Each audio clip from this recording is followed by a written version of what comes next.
Hey gardener, you're listening to the Community Garden Podcast. I'm your host, Taylor.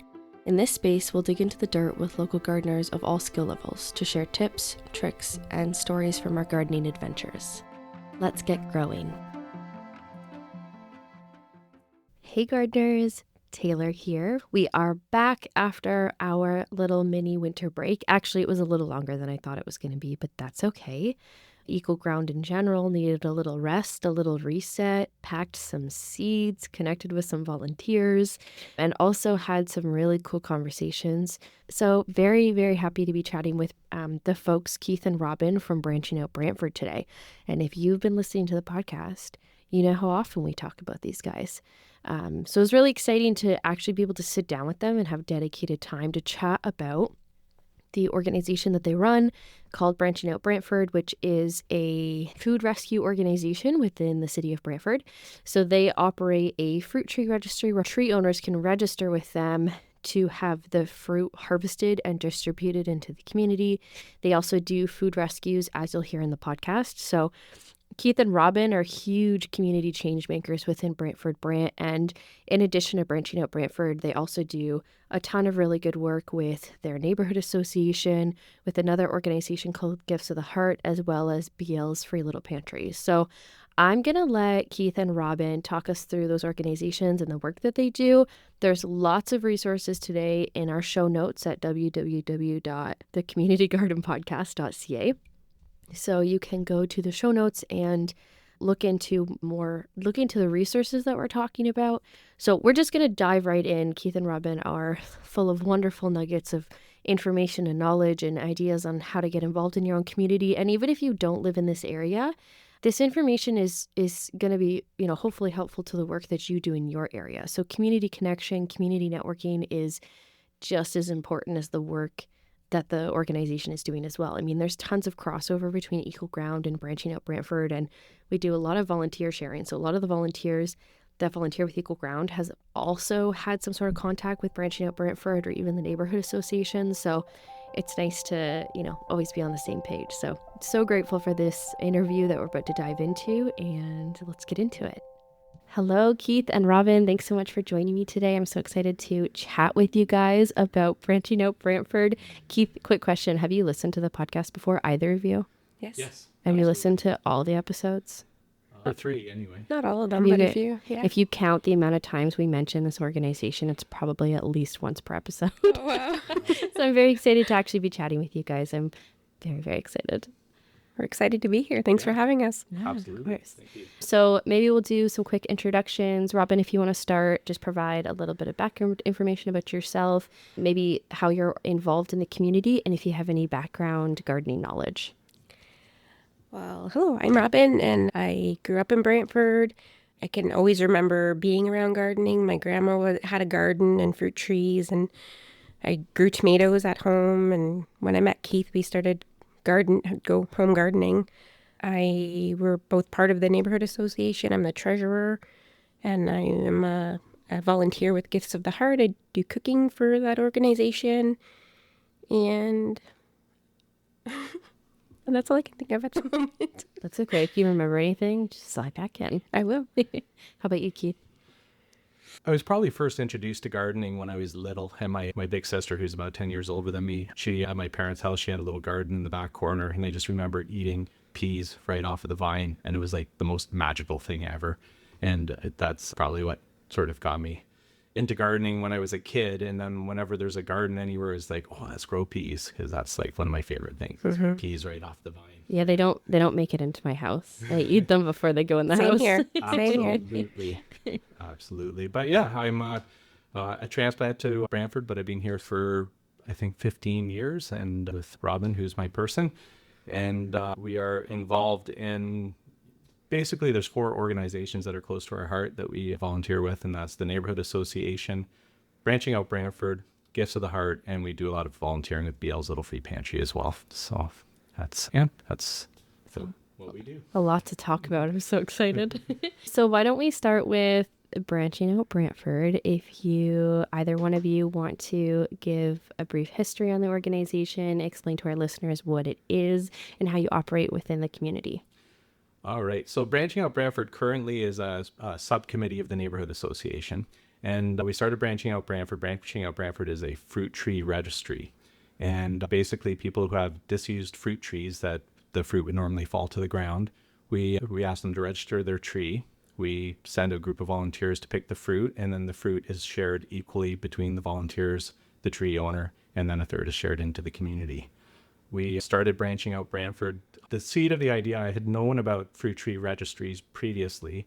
And one day we were volunteering, creating a local ice rink at Charlie Ward Park with some community members. And we had a discussion about a fruit tree registry. And we decided to go ahead and sort of test it out. And the first year was 2021. And we had a cherry tree donated, a grapevine donated, and Apple tree. an apple tree down the road of one of our neighbors. And just from those three items, we picked over 100 pounds of fruit. We had 70 pounds of apples, 30 pounds of grapes, and a bunch of cherries. And it was, and then we shared, we got to eat some, and we got to share some with Bale's Little Free Pantry over on Sheridan Street. So that was the first year, and that's how it started. And we saw, hey, this is going to work, and quickly grew. We're going into our 5th year this year, but it seems to be growing every year. The second year, we had more trees registered, and we started our farm gleaning part of it. And we have a beautiful farm down near Norwich who donates all their culled squash that's not pretty enough for the grocery store. And the second year, we picked over 7,000 pounds and donated over 7,000 pounds of vegetables and fruit. And corn? And corn. Well, no, this corn didn't come till the third year. Oh, okay. Yeah, Yes. so the third year, our farmer planted a couple extra rows of corn for us every succession of planting. And so we got to go down with a team of volunteers and spend a day down at the farm and pick corn and fill up our utility trailer and bring it back and share it with the community. And our third year, we picked and donated, I think, 7,500 pounds.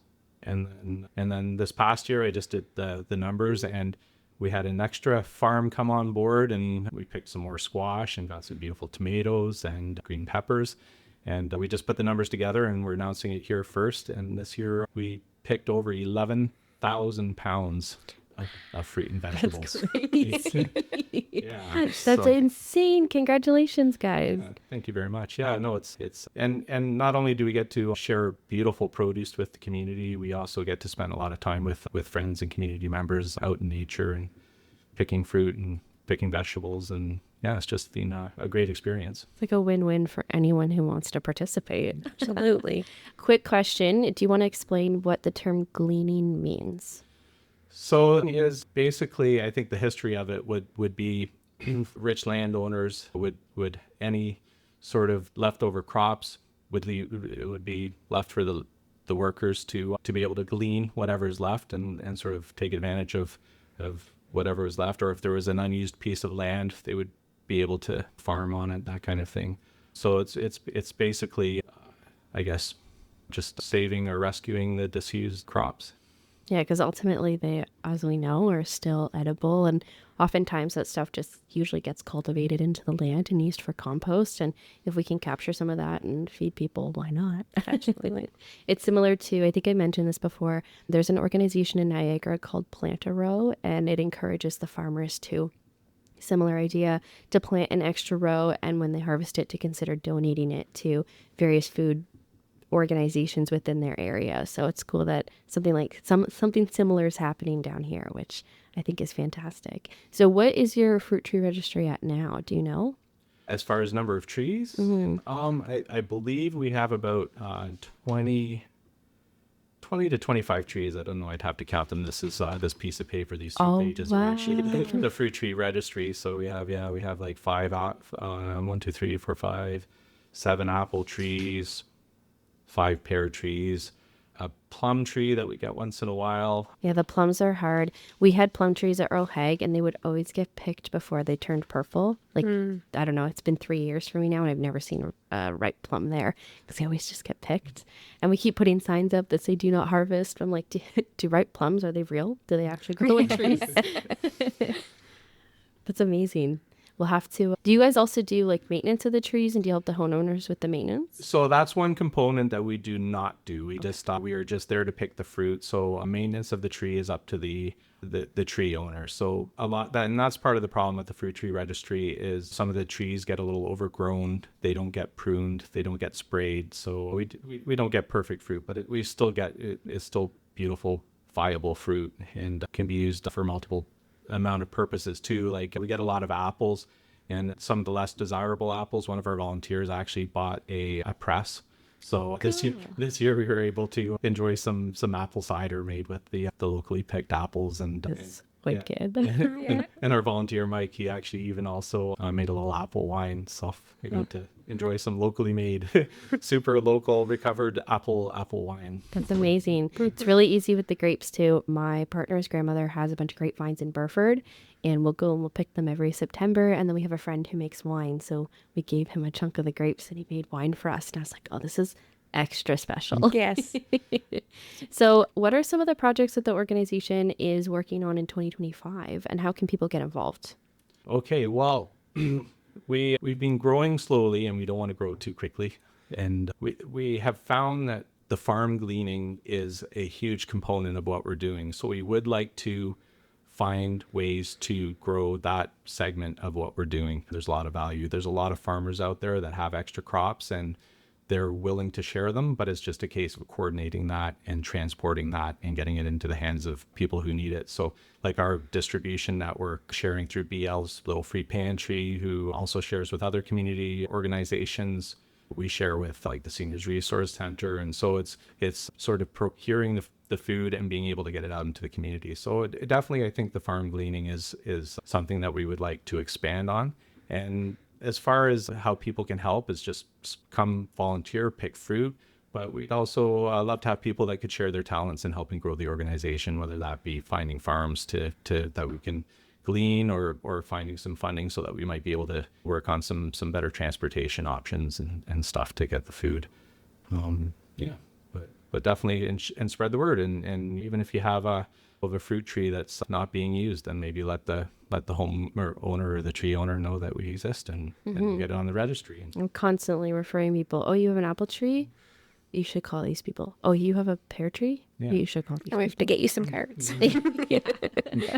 Yeah, it's amazing. I think it's really cool work, and it's very works well also with what Equal Ground does, of course. And I think the idea of food sharing in general is a group effort. So the more we can talk about it, and then of course we have the greenhouse being put up in your neighborhood, which has 54 fruit bushes and 24 fruit trees. Oh, wow. So there's quite a bit. We have everything down That's there. amazing. From pear trees, apple trees, plum trees. We'll see if we get anything. We got service berries, although I don't know if we'll get anything from those. We've got all manner of fruit trees, cherry trees, peach. No, we don't have any peach. And we also put in some pawpaw this year. Are you guys familiar with pawpaw? So we've got, no. It is a native Southern Ontario tree. It's very treasured with our Indigenous neighbors, and it grows this beautifully delicious, scrumptious fruit. It looks almost like a mango, texture of a mango, and it's the taste and texture is like a cross between mango, banana, and like vanilla pudding. Oh my gosh. Yeah, if you ever have the chance to eat it, Yes, never please. pass it up. It's so good. And they've got these really big seeds inside of them. It's amazing. I've had it once and I've been very obsessed since. So actually, you guys would know Carly Sortis. So Carly one day was like, I have this fruit. Do you want to try it? And I was like, where did you get this?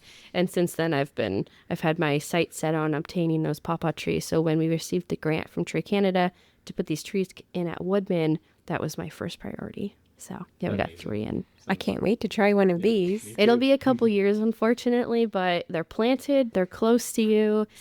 In the summer, when you guys come see the greenhouse, I'll show you where they're planted. Amazing. Fantastic. Yeah, it's going to be great. So, and you kind of touched on this a little bit. Do you guys have any future plans for Branching Out Brantford? I know you've mentioned things like funding and such. Like, what is the grand vision?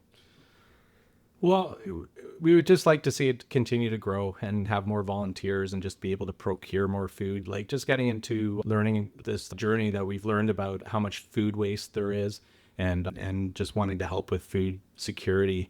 It's just anything we can do to sort of foster that and reduce food waste and increase food security. That's our goal, and that's kind of where we kind of sort of fall into these other sort of sharing with other organizations and the crossover between like Bale's Little Free Pantry, and we volunteer with them and do food rescue and recover food that would have normally gone into dumpsters and that kind of thing, and just being able to share like and help feed the community. It also just focusing on locally grown things, like it just drives me crazy every time you go to the grocery store and you see the garlic is from China. Like, It makes me nutty. One time I went and there was no Ontario garlic, and I was like, no garlic for us. Makes me crazy. you can grow that stuff right outside your door. Yeah. It's not hard. So definitely we'd like to see it grow as slowly or as quickly as people want to help out. And Oh, is that a train? it Yep. is. I can hear it. I was at, we'll take this out, Matt. I was at Jason's Wheelhouse recently, and they have a train that comes behind their building, and we had to stop like every 15 minutes because it was way louder than this. It's 2 blocks away, but you can definitely Yeah, you hear can it. hear it. Yeah. Well, I mentioned yesterday I could hear Alex yelling from what felt like 2 blocks away too. So it's crazy what this picks up. And it's probably coming through Keith's mic because it's probably coming through that side of the house. We can actually feel the house shake a little bit when sometimes when the trains go by, even though it's like up the hill there. We But have the train, like I live kind of behind BCI. So we have the train that runs adjacent to Brant, and my sister-in-law lives very close to it, and her whole house like rattles. That's crazy. It feels like we're in the Polar Express sometimes. We do get a little shaking here, that's for sure. I remember we used to, when the train station cafe was there, and people used to do music, and then a big train would come by and the whole thing would shake. People would be playing their song and it would be a little noisy for a second. Yeah.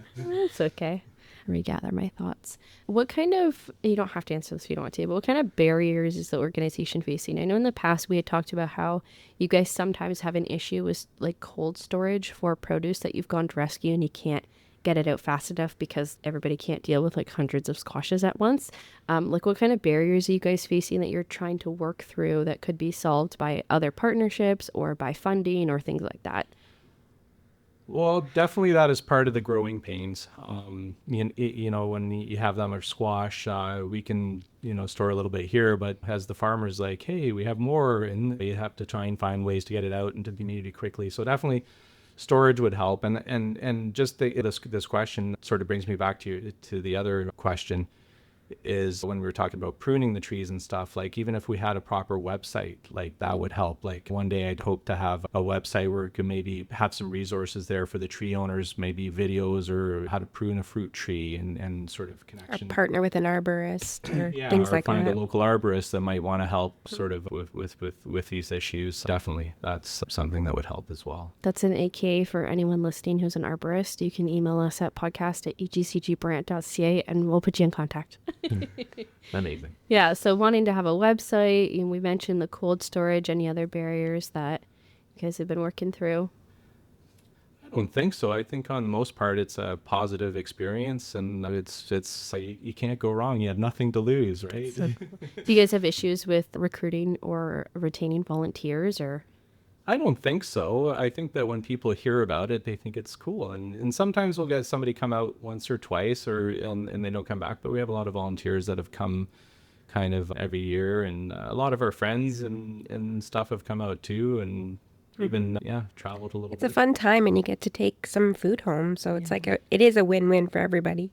Yeah, that's so cool. I know I've got a couple bags of squash in the basement. It made that quite a sweet experience. And with when you have this food, it's kind of like, and Robin's really good with this, and we can talk about gifts of the heart as well. So gifts of the heart, just to explain what that is a program that was started by neighborhood associations that is helping food insecure students. So these are kids that are showing up. We serve 250 students in 9 different local public elementary schools that are showing up without lunch. They show up with nothing. Sometimes they show up without socks. And these are the students that the educators have identified as being food insecure. So we provide 3 hot lunches and 2 days of sandwiches for these children every week while they're in school to make sure that that's not an issue for them, so that they have full bellies for learning, and there's hopefully look forward to coming to school, even a little bonus in the day. And some of these kids, it might be some of the only hot meals they get in a week. So, but we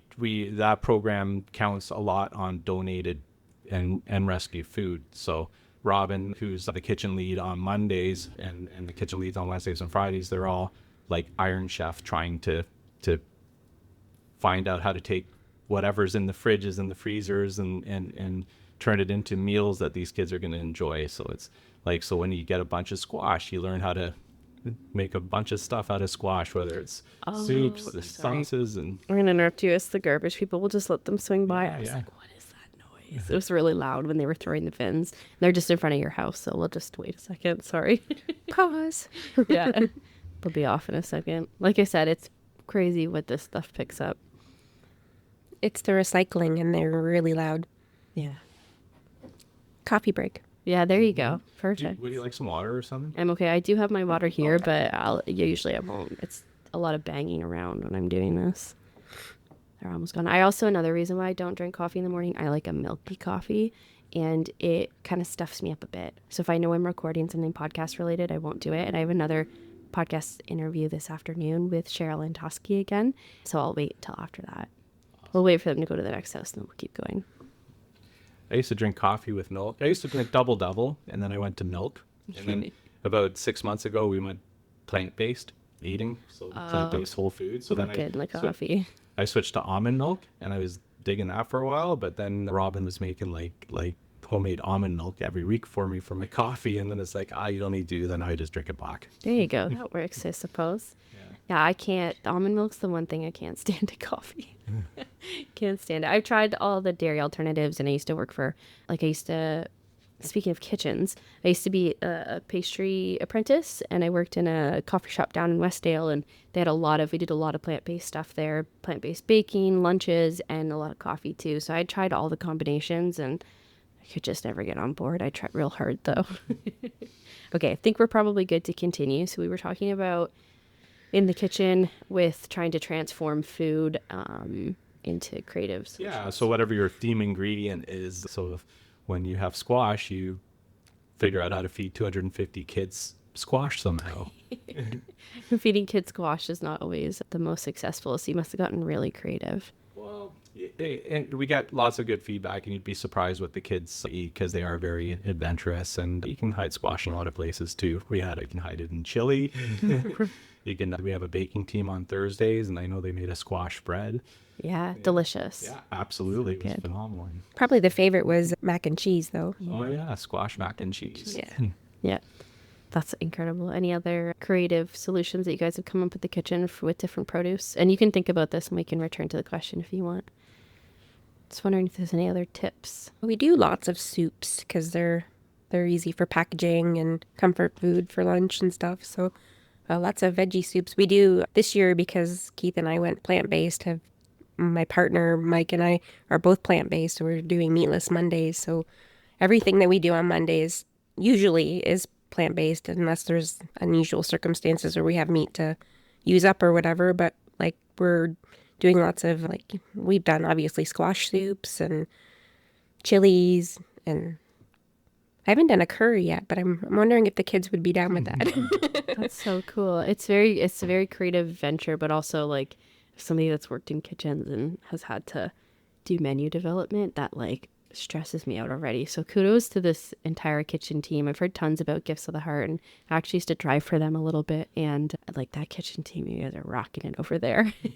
Yeah, it's fun.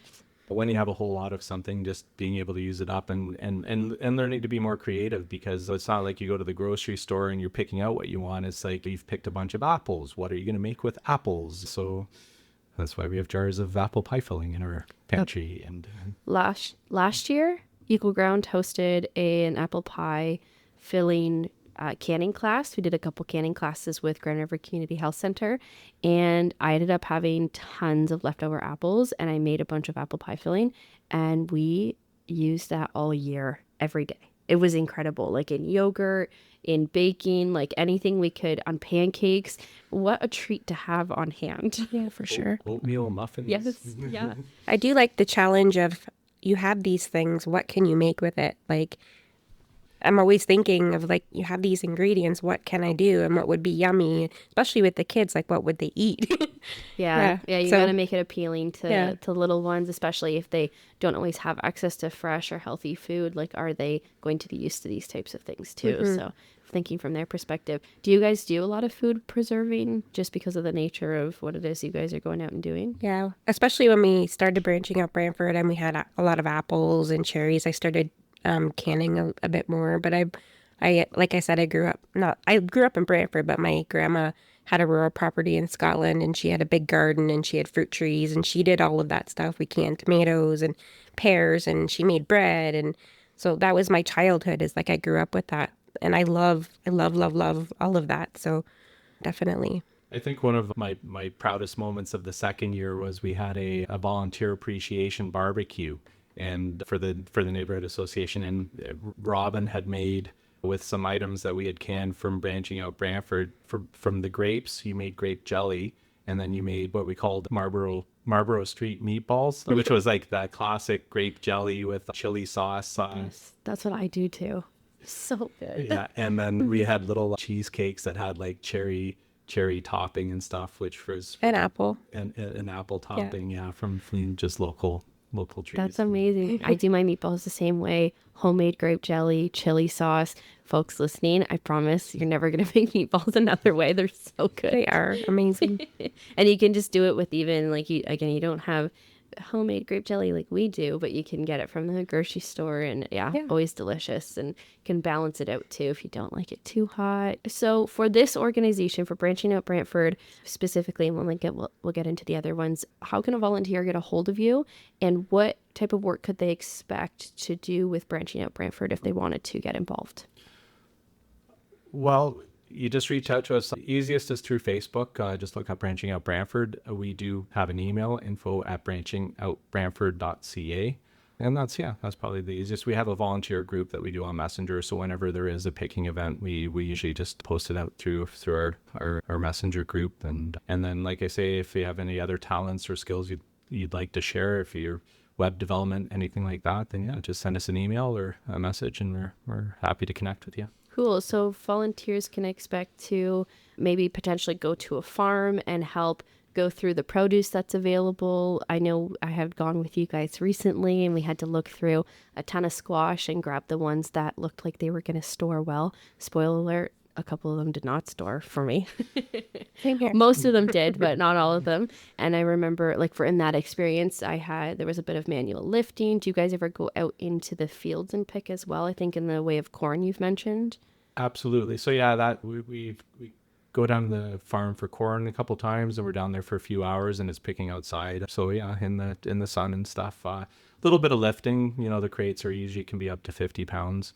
But we also don't want anyone to get hurt either. So it's all safety first, whether you're climbing a ladder or lifting something. We just want it to be safe and a pleasurable experience. We don't want to have any problems with Like teamwork. Yeah, teamwork. And then in the way of tree picking, so with the fruit registry, does a homeowner call you to tell you the fruit tree's ready? Do you guys keep an eye on it? How does that work? And then how do volunteers, how do you guys manage on site the day of picking? So that's been a bit of a learning curve, trying to get the apples when they're at their prime to be picked and that kind of thing. As we gain experience, sometimes you'd see a few apples dropping and you'd be like, oh yeah, let's go pick them. And no, they're not ready yet. That's just the tree shedding some weight and stuff. So we do have the registry where I have a database where we know what days we picked previously, so we can kind of refer back to that and have an idea of when the trees are going to be ready. And we do coordinate with the tree owners, and some of them will let us know when they're ready to pick, or we'll check in with them and ask them if they're ready, or we'll just go stop by and check the tree ourselves, kind of thing. Yeah, that's cool. And then the volunteers just show up, and then obviously there's some ladder stepping required, and then obviously the picking and the sorting and stuff like that. So yeah, so far we've been at, I think, 100% of the picks, and we bring ladders and we bring the bins and that kind of thing. But as we grow, we definitely would like to find some people that could be sort of team leads and bring some ladders and sort of look after the equipment, and maybe we can find, I know we're going to be reaching out to some of the other neighborhood associations, but it would be also nice to sort of to be better to the environment, so we're not driving across town to go pick 30 pounds of apples, we can maybe find a team lead in each part of the city that can sort of coordinate and be closer to the trees so we're not driving around for the fruit. Yeah, that's something to think about too. It's so cool. Okay, so we've mentioned Gifts of the Heart. You guys are both very involved. How could other folks get involved if they wanted to assist with the work that Gifts of the Heart is doing? Gifts of the Heart is giftsoftheheart.ca or giftsoftheheartbrantford.ca. Sorry, I would have to check that out. Then maybe we can put it in the show notes. Yeah, all this will be in the show notes. Maybe I'll put a little voice note too. Yeah, and Gifts of the Heart, same with all organizations. We're looking for volunteers to actually work like in the kitchen to help with deliveries. We also do a family hamper program that we serve 20 or 30 families with a food hamper program. But once again, we're looking for people, for board members, for people to help with fundraising, people to help with, we all get so busy working kind of in the organization. We need to find more people to help us work on the organization and sort of help grow and foster. Grant writers. Yeah, grant writers, that kind of thing, yeah. Amazing. Okay, let's talk about the neighborhood association. We know a little bit about this neighborhood association because we did chat with Armanda probably 6 episodes ago. I'll put a voice note in. We did chat a little bit with Armanda, but I'd still love to hear about your experience with the neighborhood association, the kind of things you guys might be working on that you can share, and again, how people can get involved. Do you want to say anything? I can talk all day. Go ahead, Keith. You're great. The neighborhood association was kind of our first foray into volunteering in Brantford, and neighborhood associations, a lot of people don't even know we have neighborhood associations, and I think that's unfortunate because it's a great place to get involved in your community. Basically, the neighborhood association, one of its big functions is our outdoor ice rink program, and right now we have an open ice rink at Iroquois Park, which is behind Major Balachi School, so it's kind of in between Rawdon and Iroquois Street. And City of Brantford has an amazing program, over 20 outdoor ice rinks, and it's all done by volunteers, and it just creates an amazing recreation for the community. It just like makes my heart so happy to go down to the rink and see people out skating on the ice that we helped make. And this year we've had some amazing volunteers down at the rink, and we're just so grateful, and we get to meet people in the community, and you get to connect with others and find similar interests too.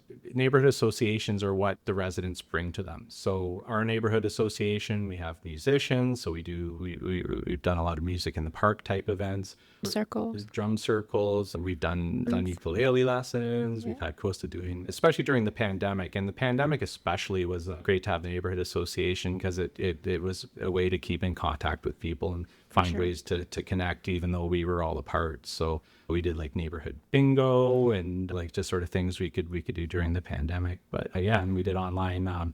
Paul did the ukulele lessons, Costa did drum lessons, and we're finding as we get people interested in sports, Robyn's actually done some community Zumba and some yoga, and Andrew's been bringing baseball into the neighborhood association. We have Mark, who's been doing running adult pickup basketball at Woodman every week, and I think that's starting back up next week. Mm-hmm. So adults 16 or 18 plus, I believe it is, pickup basketball. So it's just we partner with the city, so we have a certain benefit to that to be able to get permits and stuff. So if you have a talent or a skill you want to share with your community, then find your local neighborhood association. Some are active, some are not active, some are more active than others, but if they're not active, well, then maybe you can get one started. Ours, we've had a lot of success and just amazing people that we get to hang out with and do cool stuff with. So. Yeah, or something that you'd like to see happening in the community that isn't, right? Yeah. Because I like to do Zumba, and I wanted to be able to offer it to people for free. Oh, shoot.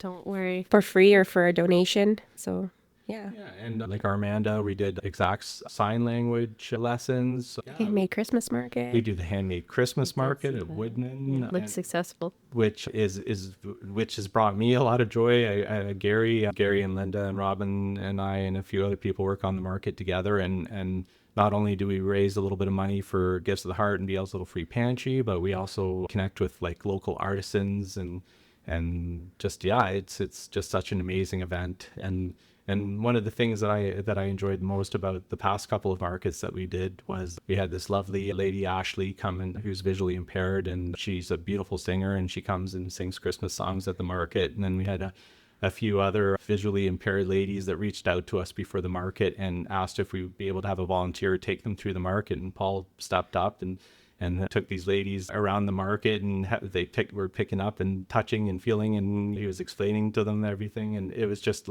such a, they had a blast and spent a couple hours at the market and they spent a pile of money, and it was just such a beautiful thing for me to see that kind of thing happen. So it's like the fruit picking. It's not just about getting the fruit; it's about the time you spend with people and connecting with others. So cool. And then there was a fourth organization that I don't know if you've mentioned. Yeah, BL's Little Free Pantry. We've been volunteering. BL, if you don't know who Bria is a young lady who was volunteering at the Paris Little Free Pantry, and she wanted to share kindness in her own neighborhood. So Penny and Andy, her parents, got behind her, and they started a little free food pantry in front of their house when she was 10 or 11 years old. And Bria is now 16, I believe, and her organization has grown to 3 or 4 little free pantries around town, and they do free food giveaways over on Galileo. 47 Galileo. Yeah, 47 Galileo. And they just rescue food and share it with the community and provide food security for a lot of people. And A lot of people. Yeah, and it's just an amazing story. And there's no barrier to access, which is a huge thing. Like, you don't need ID. You don't need to explain your financial situation. It's no questions asked. If you need help, if you know what, you can have a roof. Not, as BL says, if doesn't matter if you have a roof, don't have a roof, have a job, don't have a job. If you need a little help, come to a giveaway or stop by a pantry, and there'll be food for you. So yeah. So amazing. I know I've heard tons about BL, and sometimes when we have like smaller amounts of produce, we'll bag them up and we'll go pop them into the pantry instead of taking them down to like a food bank or anything like that. So it's a quick way to move some of the lower amounts of food that we have too. Absolutely. So the little free pantries, there's 319 Sheridan, there's Albion Street, I think it's 88 or 90 Albion Street. I'll put it in the show notes. Yeah, and the voice note. up on Fairview, there's also one out on Six Nations, and they also support, like, when they have extra, they'll go share with the Scotland pantry, they'll go share with the Paris pantry. But it's a take what you need, leave what you can kind of thing. So if you, with your gardens in the summer, if you have a little extra produce, then by all means pop it in the pantry. If you have something to share, just pop it in the pantry. It's supported by the community, so it's amazing. It's a good program, and again, like you said, it being barrier free is incredibly important, because some of these food programs do have barriers and for different purposes, and it's a good way to be able to give people access to food that maybe they have issues with. And also there's a number of locations throughout the city, which is also very helpful. So yeah, it's an amazing program. Good. They've been a huge supporter of Gifts to the Heart too. They're always donating to us, which is so appreciated. Yeah, definitely. There's a lot of sharing between the organizations too. So it's, that's it. Like, there's no ego. It's just, how can we help each other? And everybody does their own thing and sort of has their own piece of the puzzle, and it all just kind of fits together. And I think it's incredible. Yeah, so cool. I love it. Okay, if we can pivot, I want to talk to you guys about your personal gardens and gardening experience. Is that okay? Sure. Okay, Yeah, beautiful. of course. So you guys grow a garden here at your home, correct? Yep. We have a kind of a debunked garden in the backyard. We did raise beds in the back, and they've all disintegrated. So we need to Yes, start. they do. We need to start fresh in the backyard, which is my goal for this year. I'm wanting to get galvanized ones like you have at Eco Grounds.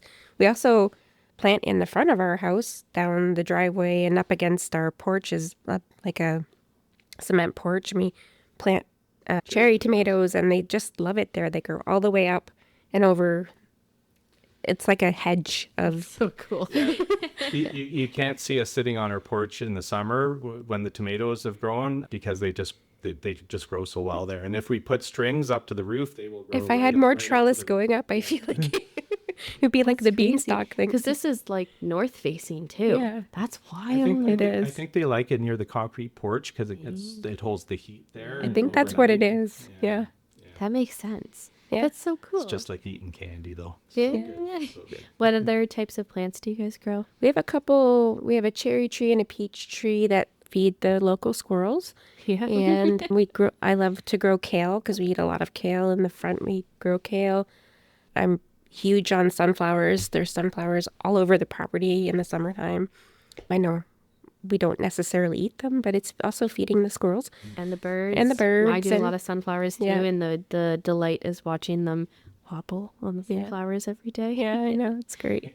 If I just may mention kale, like, because people are afraid of kale, and I think people that don't like kale just haven't had it properly. And I think with kale, people, I think you need to realize it needs to be massaged and it needs to be sort of tenderized and broken down a bit. But Robyn makes the most amazing salads with kale, whether it's a kale Caesar salad or one with cranberries and nuts and stuff in it. Is just, if you have it right, kale is absolutely tremendous. Maybe I'll message you for a couple recipes Yeah, if you're for willing sure. to share. Yeah. I am not a kale fan. Actually, that's not true. As long as I take the time to tenderize it, then I enjoy it. My partner doesn't like it and he'll complain about it. So then in my head, I'm like, why am I going to take the time to make this work if he's not going to eat it? So I don't eat a ton of kale, and I do grow it though, and I'll munch on it sometimes. The dogs like it. Our 10-year-old picks it right off of the plant and eats it. Oh, I love that. Yeah. It grows so easily, and it's great into the fall, and it's one of the first things that you can eat in the spring, and it carries. It's even better after a frost. Oh, amazing. It gets very, I'll agree with that. Like at Earl Haig, after the frost, I'll go eat it then. But I think what put me on to kale the first time, it was just so simple. I was at a party, and it was a fellow that had gone vegetarian, and they brought this kale salad. But all it was kale with like really good olive oil, fresh lemon juice, and salt, and just massaged into the kale. So good. And it was like, what is so good? What is this? And that's all it was. That's all it was the kale, olive oil, lemon juice, and salt. And it was like the best thing ever. It really was.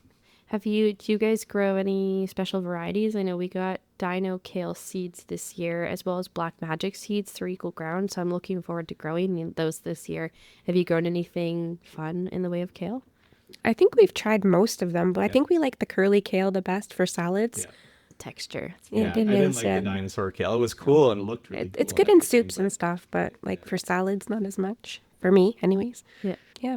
But I've tried to grow most vegetables in our backyard, and I've never had very much success with peppers due to insects and pests and stuff, but we've tried most things. We have asparagus in the backyard, rhubarb that comes back every year, which I love. Those things that you don't have to plant, they still come back. Strawberries, we have raspberries in the backyard. Yeah, but the best thing ever is a garden tomato to me. To pick it off and make a sandwich with it, or put it in a salad, or make bruschetta. It's like, that's my favorite thing to grow is tomatoes. Amazing. Good stuff. So you got a nice prolific garden back there. It sounds delicious and glorious. I have a couple, I don't know, I'd say rapid fire, but they're not that fast. Questions for you both individually. So as we go through them, we'll start with Robyn and then we'll go to Keith. What's one thing you dislike about gardening? Well, on our property, we have an invasive weed. I don't know the name of it. Some people call it creeping Charlie, but I know it's a rhizome weed that I just cannot get rid of. And I feel like I'm constantly weeding. That part I don't like. And also just the pests like aphids we got in the kale this year, which I've never had before. They'll go for the kale. Yeah. And sometimes, the squirrel will eat that thing that I was waiting for it to be perfect. And then all of a sudden there's just a bite out of it. That I don't love, but that's none of those things you can really help, right? That's true. So with the weed that you're talking about, if you've listened to the podcast, you may have heard me say this. If you mulch, it climbs along the top of the mulch and it's really easy to pull out. okay. So I struggle with the same weed. I struggle with creeping Charlie at home. And as long as my gardens are mulched, it's very, very easy to control. So something to consider. You can get free mulch from the city. You can get, sometimes arborists will drop it in your driveway for you. So there's a couple different ways to obtain fresh mulch, and it's a good way to help control some of those things. So Okay. you can always give that a try if it's good to really know. affecting you. I feel like I've tried everything, but I'll try that also. Yeah. It's not going to stop growing as a result, but just the way that it grows and how it attaches is much easier to pull it. So Keith, one thing you don't like about gardening? The weeding, definitely. I'm not a big fan. So It's my department. You guys need to get mulch in the garden. I'm telling you, a nice 4 to 6 inch layer of mulch. I don't pull weeds and I don't water my garden at all. I'm a very busy person, as you guys seem to be as well. I don't have time to spend in my garden weeding, and I don't really want to because I do this for pleasure and for work. And so I utilize a really nice thick layer of mulch, and I don't have to water and I don't have to weed at all. So except for in this one side garden where the creeping Charlie comes under the neighbor's fence, I'll pull it there, but it's like once or twice a year.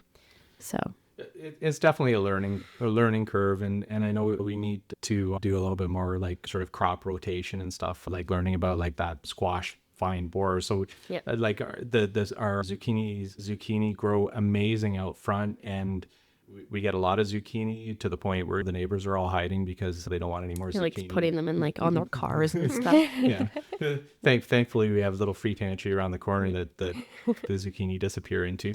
And by the time the squash vine borer kills the plant, we've already Have enough zucchini anyways. zucchini. But I did learn this year that if it is in the soil, they are in the soil, and if you change location, you might have a better chance of getting rid of those. You can also plant Hubbard squash. Hubbard squash is a trap crop, so it's a sacrificial crop. You plant it somewhere and you do lose that space, but the vine borers are more attracted to the Hubbard squash. They typically will stay off of your cash crops. So that's a common way to eradicate the squash vine borers. What I do is I go out and I hunt for them. I have successfully once dug them out of the stem and saved one plant once. Yeah, that's what we did at Earl Haig, and we had zucchini. This was this year, and I did it once a week. I would just go dig for them. The zucchini held on until the frost, which was crazy to me because in previous years we hadn't gotten any zucchini at the space. Crazy. So yeah. And then just going back to when you have a lot of something, how to use it up. Robyn makes an amazing zucchini lemon loaf that's just insanely good. Yes. I believe it. Have you seen the mimicked apples, like apple pie, but it's made with zucchini instead? So when you chop up zucchini and you cook it in a similar way to apple pie filling, you essentially get the same thing. You've seen that before? Yeah, I have seen that, yeah. So cool.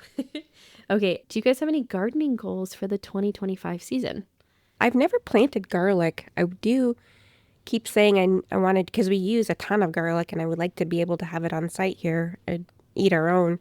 Even though I do always eat Ontario garlic, it'd be nice to have our own. So maybe that could be a goal for this year. Maybe to successfully grow a loofah this year, because our loofah almost made it this year. I had two. They just didn't. I didn't dry them properly. Yeah, that's always the learning curve. Did you guys do it through our loofah fundraiser? Yes. Yeah, I was just going to say, we know a great place to get loofah plants. Yeah, absolutely. We'll be doing that again this year. And with the loofahs, I've done it now for 4 years, and I feel like I'm getting a grasp on it.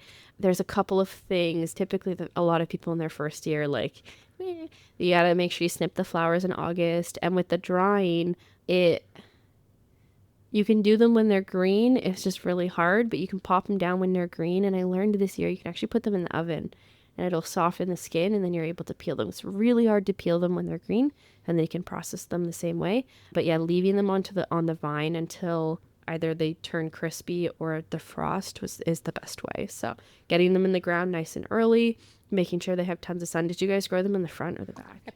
In the back.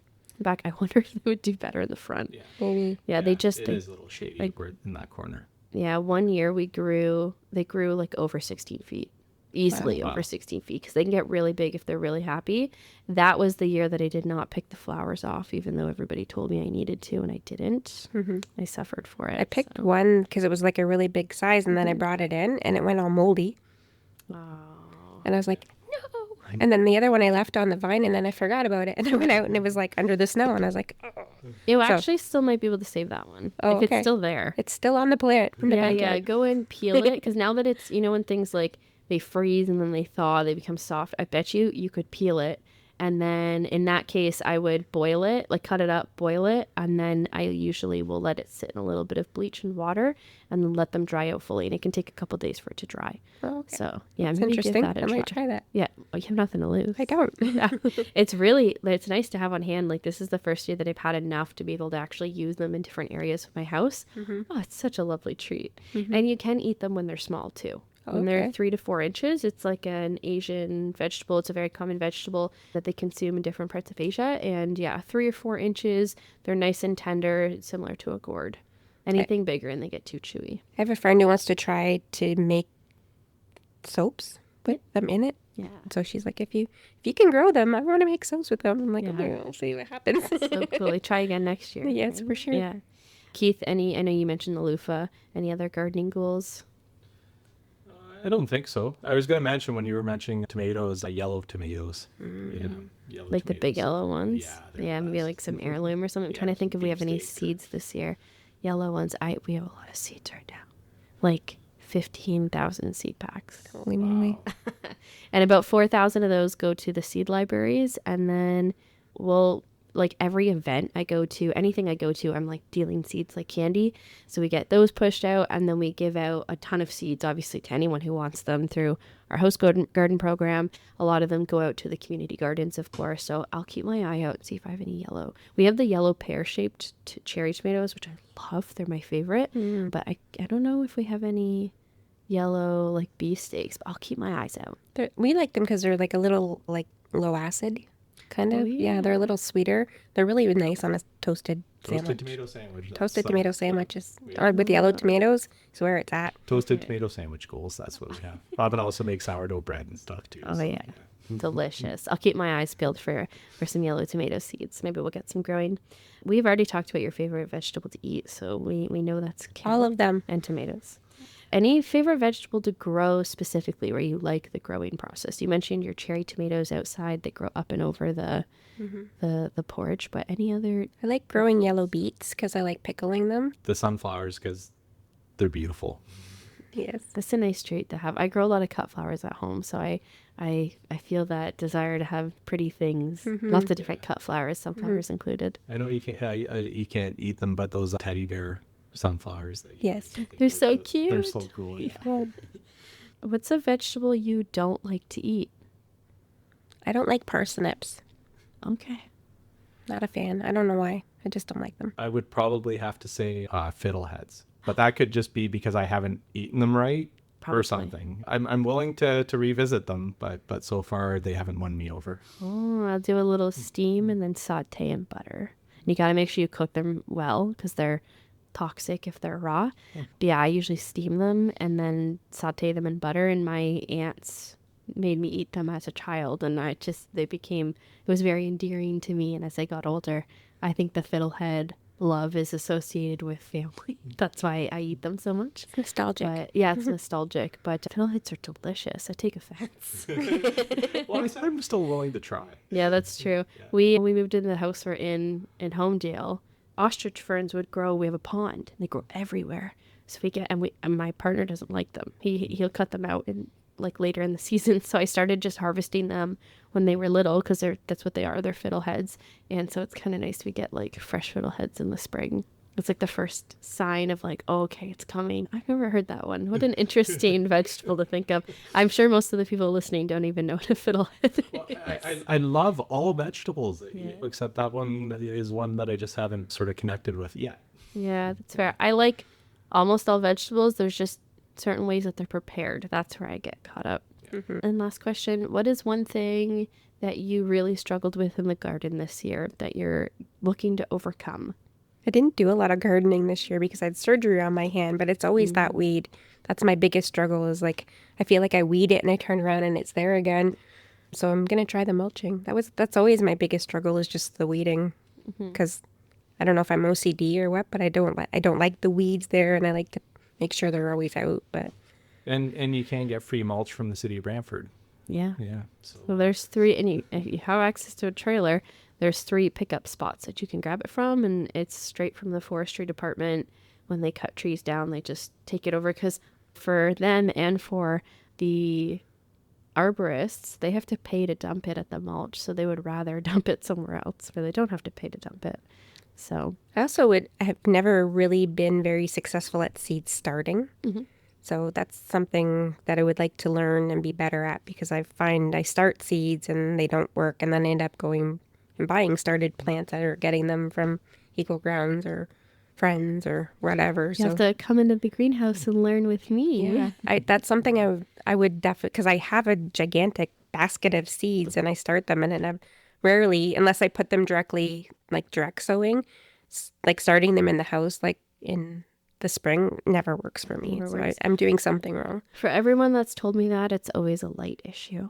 Yeah. Almost every time. Yeah. So we usually do like seed starting workshops of some sort. So once we have something planned, I'm waiting to see if we get the greenhouse first because I'd like to do it in the greenhouse probably in March. But I'll shoot you guys a message. You mean like grow lights or natural Grow light? lights? It's easier with grow lights. It's quite difficult to do with natural light. You have a great window here, but this is north facing, so you'd need something south facing. So if you have a big window somewhere at the back of the house, that's where you'll want to put them to be able to grow them. So it's usually a lack of light. Yeah. Very common. I did start it in egg cartons one time and I had it in my bedroom window because that's the far corner. Yeah. And I knocked it all over my bed. So I don't do that anymore. Those got to put like a higher up shelf or something like that. Something like that. All right, good stuff. Was there anything you guys would like to add relating to Branching Out Brantford or? Just that I know I mentioned a few of the volunteers and the people that we volunteer with, but I'm definitely grateful for all of our volunteers, whether it's Gifts of the Heart or the Neighborhood Association, BL's Little Free Pantry, Branching Out Brantford, amazing people, and we are privileged to get to hang out with these people and do awesome things with them. So. I love that. Good stuff. Well, thanks, guys. I'm so grateful that you've given me an hour and 15 minutes of your time.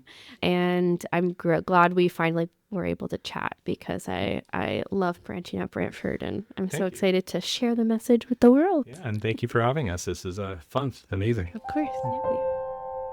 Keith and Robyn, thank you so much for chatting with me. It was such a lovely Friday morning treat to be able to talk about all the things that we did. I feel like I learned so much and it feels very inspiring to be surrounded by people who care about their community so much. Let's chat about some actions we're going to be doing in the garden in January. Now, if you live in a colder area, Southern Ontario, anywhere in Canada actually, well, not really the West Coast, sorry guys, but anywhere else in Canada and many of the states, it's probably really cold outside right now, and that's okay. We still have garden work to do.